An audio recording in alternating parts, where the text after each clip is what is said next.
नमस्कार मंडळी. कलियुगाच्या या धावपळीच्या आणि स्वार्थी जगात वावरताना आपल्याला पावलोपावली माणसे ओळखण्यात चूक होते. कधी जवळचे मित्र पाठीत खंजीर खुपसतात, तर कधी रक्ताची नातीच पैशांसाठी परकी होतात. संत तुकाराम महाराजांनी वर्षापूर्वी सांगून ठेवलं होतं, जगाचा कल्याण संताच्या विभूती, देह कष्टविधी परोपकारे. पण आजचा काळ असा आहे की ते प्रत्येक जण फक्त स्वतःचाच विचार करतोय. जर तुम्हाला या जगात कोणाकडूनही धोका खायचा नसेल, तर कलियुगाचे हे 21 कडू सत्य तुम्हाला माहीतच असायला हवेत. हे 21 नियम जर तुम्ही तुमच्या मनावर कोरून ठेवले, तर या जगात तुमची फसवणूक करण्याची ताकद कोणामध्येही असणार नाही. चला तर मग अत्यंत साध्या सोप्या आणि थेट मनाला भिडणाऱ्या मराठी भाषेत जाणून घेऊयात की कलियुगाचे 21 कडू आणि डोळे उघडणारे सत्य.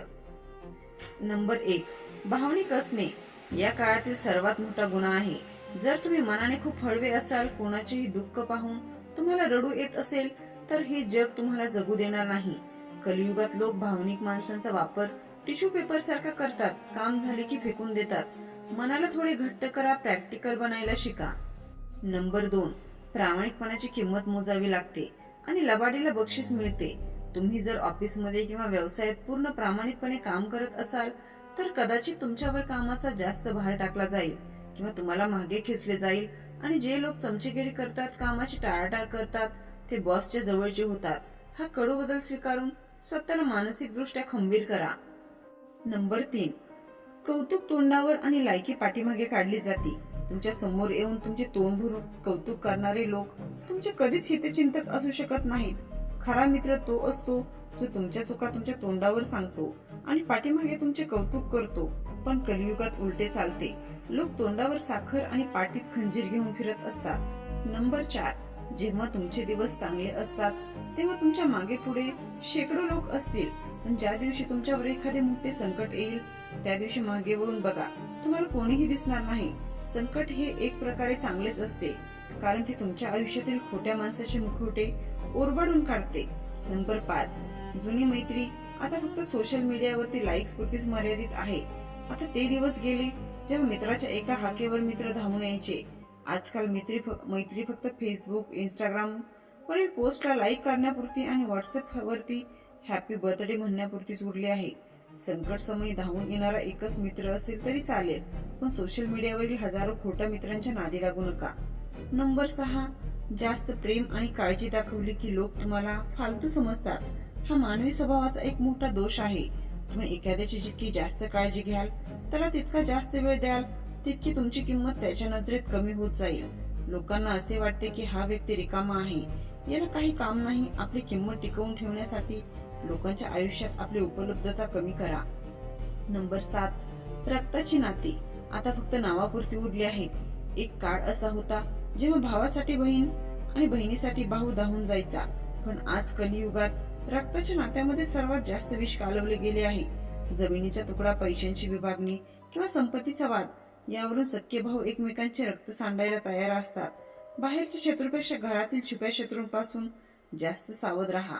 नंबर 8. पैसा असेल तरच तुम्ही असे आहात हे जग विचारणार. आजच्या काळात माणसाला किंमत त्याच्या गुणांवरून नाही, तर त्याच्या खिशावरून ठरते. तुमच्या खिशात जोपर्यंत पैसा आहे, तोपर्यंत जग विचारेल, भाऊ तुम्ही कसे आहात. पण ज्या दिवशी तुमचा पैसा संपेल, त्या दिवशी हेच जग विचारेल, तुम्ही कोण आहात. हा कलियुगाचा सगळ्यात पहिला आणि मोठा नियम आहे. त्यामुळे कोणावरही आंधळेपणाने विश्वास ठेवण्यापेक्षा स्वतःची आर्थिक परिस्थिती मजबूत करण्यावर भर द्या. नंबर 9. फुकट मिळणाऱ्या गोष्टींच्या मागे नेहमी मोठा सापळा असतो. कलियुगात कोणतीही गोष्ट फुकट मिळत नाही. जर कोणी तुम्हाला कोणतीही अपेक्षा न ठेवता काहीतरी देत असेल तर सावध व्हा. आजकालची माणसे आधी लहानशी मदत करून तुम्हाला आपल्या जाळ्यात ओढतात आणि नंतर तुमच्याकडून मोठा फायदा लाटतात. फुकटच्या गोड बोलण्याला आणि आवाजवी मदतीला बळी पडू नका. तिथेच मोठा धोका लपलेला असतो. नंबर 10. श्रीमंताचा गुन्हेही कबूल झाकला जातो आणि गरीबाचा प्रामाणिकपणाही संशयाच्या भोवऱ्यात येतो. जर एखाद्या श्रीमंत व्यक्तीकडून एखादी मोठी चूक किंवा गुन्हा झाला, तर हे जग त्याला चूक म्हणून सोडून देते किंवा पैशांच्या जोरावर तो गुन्हा दाबला जातो. या उलट एखादा गरीब माणूस कितीही प्रामाणिक असला तरी जग त्याच्याकडे संशयाच्या नजरेनेच पाहतो. न्यायाची अपेक्षा फक्त पुस्तकात ठेवा. व्यवहारात पैशाचाच न्याय चालतो. नंबर 11. जोपर्यंत माणसाचा स्वार्थ साधत नाही, तोपर्यंत तो तुमच्याशी गोड बोलतो.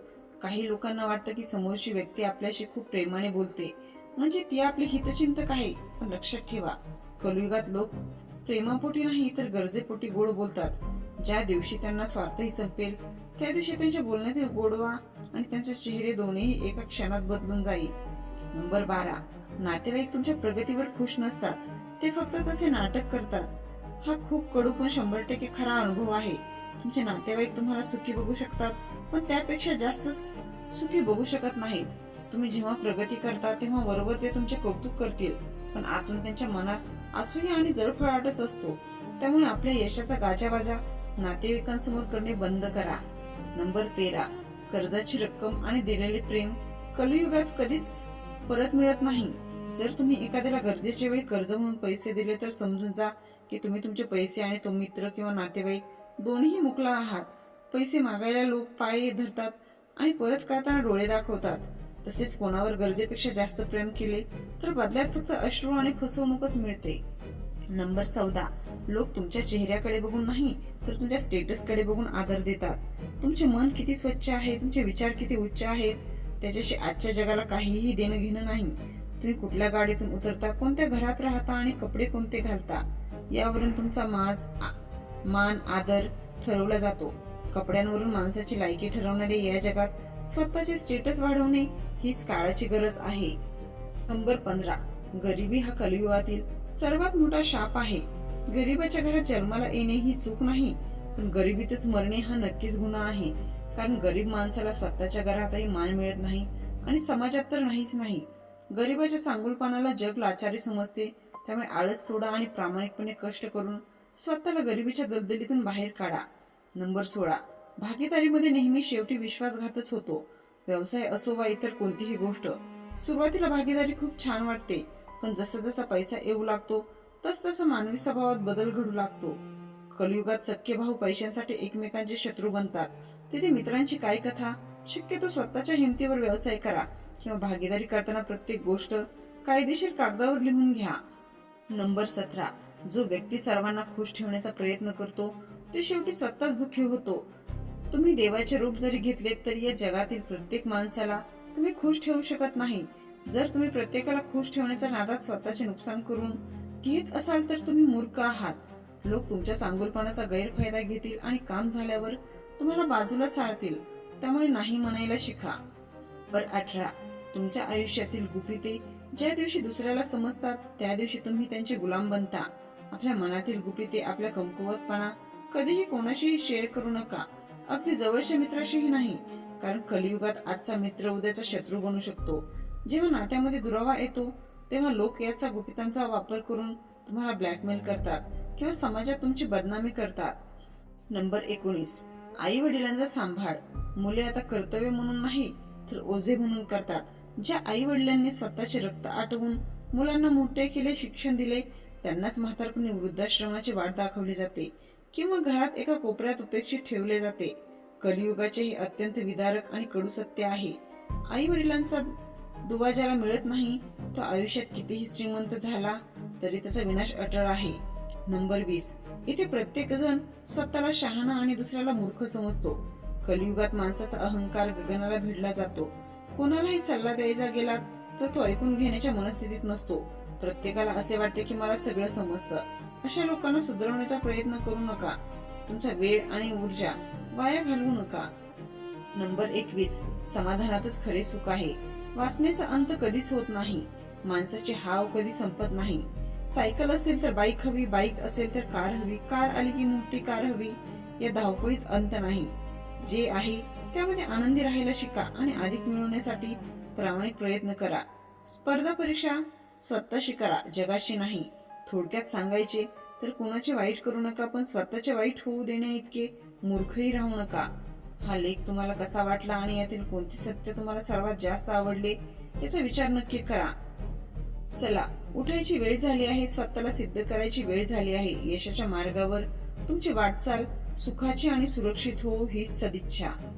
व्हिडिओ आवडला असेल तर व्हिडिओला लाईक करा व चॅनलला सबस्क्राईब नक्की करा.